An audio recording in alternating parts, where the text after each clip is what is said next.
The first time I noticed her, I told myself it was none of my business. The second time, I felt uneasy. But on the third rainy evening, when my neighbor stood silently behind her uncovered window, staring straight into mine without reaching for the curtains like she always did, something inside me refused to let it go. There was no anger in her eyes. No embarrassment. Just a quiet, desperate look that felt less like a coincidence and more like a silent plea. I had no idea that one simple glance through two apartment windows was about to change both of our lives forever. Before we continue, if you believe kindness still has the power to save lives and that everyone deserves a second chance, please take a moment to like this video, leave a comment telling us where you're watching from, share this story with someone who needs hope today, and subscribe to the channel for more emotional stories that stay with you long after they end.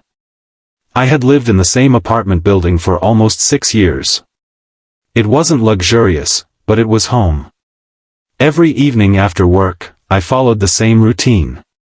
I brewed coffee, sat beside my living room window, and watched the city slowly transform from busy daylight into thousands of glowing lights stretching toward the horizon. Across the narrow courtyard stood another apartment building, close enough that neighbors could recognize familiar faces but far enough to respect each other's privacy. Privacy was an unwritten rule everyone seemed to understand. Curtains closed after sunset. Lights dimmed. Lives disappeared behind walls until the following morning.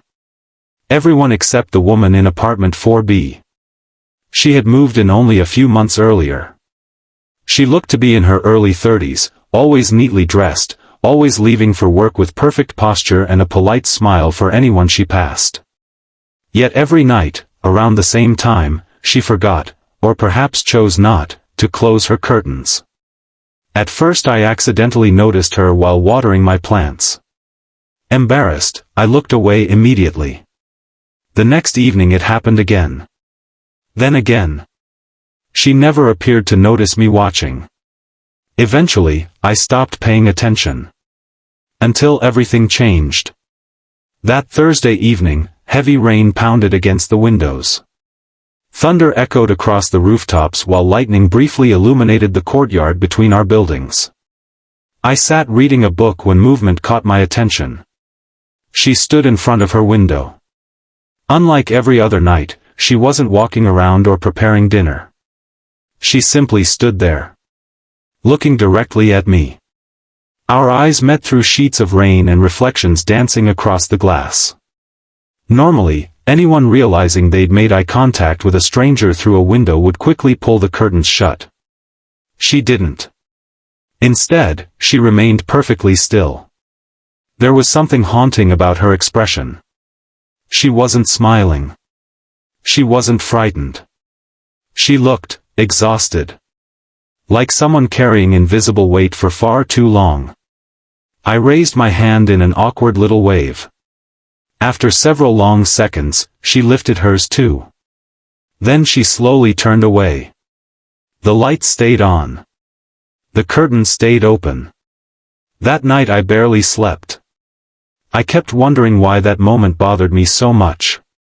Maybe because loneliness has a language that doesn't require words. I'd spoken it myself after losing my wife, Emma, 3 years earlier to cancer. Grief changes people in quiet ways. Friends stop calling because they don't know what to say. Family worries constantly, then eventually assumes you're doing better. Meanwhile, your world keeps shrinking until your apartment feels far larger than it ever did before. Perhaps that was why her eyes looked familiar. Not because I'd seen her before. Because I'd seen that expression in my own reflection. The following evening she appeared again. This time she sat by the window holding a mug that she never seemed to drink from. Every few minutes she'd glance toward my apartment as if checking whether I was still there. I was. Without thinking too much, I held up my own coffee mug. For the first time, she smiled. It wasn't a big smile. Just enough to remind me that beneath sadness, hope sometimes survives in tiny fragments.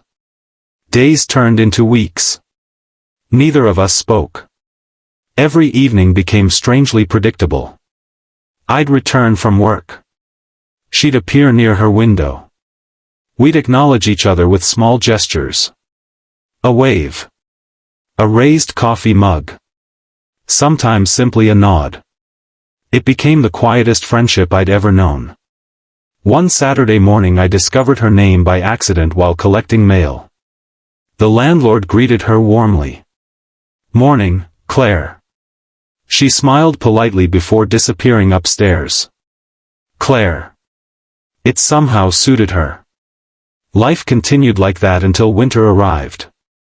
Then one evening her apartment remained dark. I assumed she'd worked late. The next night it was dark again. By the fourth night, worry had begun replacing curiosity. The building superintendent mentioned she hadn't collected any packages for several days. Something didn't feel right. I told myself not to interfere. After all, we were strangers. Yet my conscience refused to stay quiet. Sunday afternoon I finally crossed the courtyard and knocked on apartment 4B. No answer. I knocked again. Still nothing. Just as I turned to leave, I heard slow footsteps approaching. The door opened only a few inches. Claire looked completely different. Her hair was unwashed. Dark circles surrounded her eyes. She looked thinner. Older somehow. For several seconds we simply stared at each other, recognizing one another without ever having officially met. She gave a tiny, embarrassed smile. I introduced myself. She nodded. Neither of us seemed to know what came next. Finally, I held out a small container. I'd brought homemade chicken soup. Not because I knew she needed it. Because I remembered how impossible cooking had felt after Emma died. Sometimes people don't need advice. Sometimes they simply need someone to remember they're human. Claire hesitated before accepting it. Her eyes filled with tears she clearly hadn't intended to show anyone. She thanked me softly. The door closed. I walked home wondering whether I'd crossed a line. The following evening something unexpected waited outside my apartment. An empty soup container. Inside it rested freshly baked chocolate chip cookies and a folded note. It simply read, "Thank you for noticing." Nothing more. Those 3 words stayed with me all week. Because perhaps the greatest fear many people carry isn't failure. It's becoming invisible. As winter deepened, our unusual friendship slowly became real. Eventually we shared coffee. Then conversations. Then long walks after work. Claire revealed pieces of her story carefully, as though every memory carried sharp edges. She had once been happily married. Her husband had built dreams faster than reality could support them. Debt piled higher. Arguments became daily. Eventually he disappeared, leaving behind unpaid loans and a divorce that destroyed not only her finances but also her trust in people. She'd spent 2 years pretending everything was fine. Perfect clothes. Perfect smile. Perfect employee. Then she'd come home each evening and sit alone in silence. The open curtains hadn't been accidents at all. She confessed something that left me speechless. Every night she'd intentionally leave them open because she couldn't bear the feeling that no one in the world knew she existed. Seeing another light across the courtyard somehow made her feel less alone. She never expected anyone to wave. When I finally did, she'd cried herself to sleep afterward. Not because she was sad. Because someone had acknowledged her existence without asking for anything in return. Her confession broke something inside me. I'd assumed I was helping her. I never realized she'd been helping me too. For months I'd looked forward to those silent evening waves without admitting how much they meant. They gave structure to empty nights. Purpose to familiar routines. Proof that connection doesn't always require words. Spring slowly replaced winter. Flowers appeared beneath our apartment windows. The courtyard looked brighter. So did Claire. She began laughing more. She adopted an elderly rescue dog named Winston whose clumsy enthusiasm charmed everyone in the building. Neighbors who had once hurried past each other now stopped to pet Winston and exchange greetings. Somehow one simple friendship had quietly transformed an entire community. Then life tested us again.